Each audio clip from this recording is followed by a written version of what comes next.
শুভ সন্ধ্যা বন্ধুরা। আজকের সন্ধ্যায় বরাক উপত্যকা থেকে আসা কয়েকটি গুরুত্বপূর্ণ খবর হলো, আগামী 5-6 দিনের জন্য উত্তর পূর্ব রাজ্যতে থাকবেন ভারতের প্রধানমন্ত্রী নরেন্দ্র মোদী।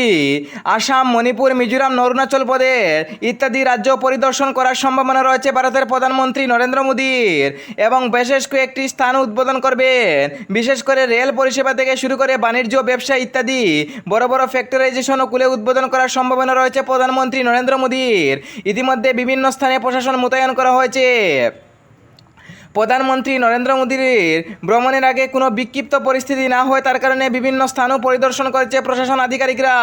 বিশেষ করে প্রধানমন্ত্রী নরেন্দ্র মোদীকে স্বাগত জানার জন্য বিশেষ কিছু স্থানও রয়েছে। এর কারণে প্রধানমন্ত্রী নরেন্দ্র মোদীকে যাতে কোনো অসুবিধা না হয় তার কারণে প্রশাসন অলিগলিতে বিভিন্ন সেনাদেরকে মোতায়েন করেছে।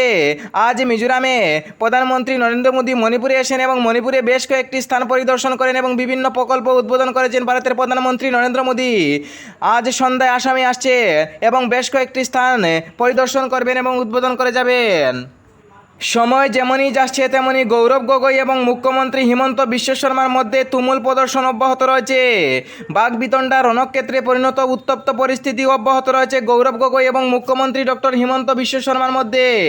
রাজ্যের মুখ্যমন্ত্রী ডক্টর হিমন্ত বিশ্ব শর্মা একাধিকবার গৌরব গগৈকে আক্রমণ করতে চেয়েছেন, আবার গৌরব গগৈও পাল্টা অভিযোগ করছেন। মুখ্যমন্ত্রী ডক্টর হিমন্ত বিশ্ব শর্মা একাধিকবার গৌরব গগৈকে আক্রমণ করতে চেয়েছেন, কিন্তু সবসময় সফল হয়েছেন না মুখ্যমন্ত্রী। বারবার ব্যর্থ হতে দেখা গিয়েছে রাজ্যের মুখ্যমন্ত্রীকে। এসআইটির রিপোর্ট জমা দেওয়ার কারণে ইতিমধ্যে 10 সেপ্টেম্বর গিয়েছে, কিন্তু 10 সেপ্টেম্বর কোনো এসআইটির রিপোর্ট না আসার কারণে ইতিমধ্যে বিভিন্ন কংগ্রেস মহলে এবং বিজেপির মহলে দেখা গিয়েছে তুমুল বিতর্ক।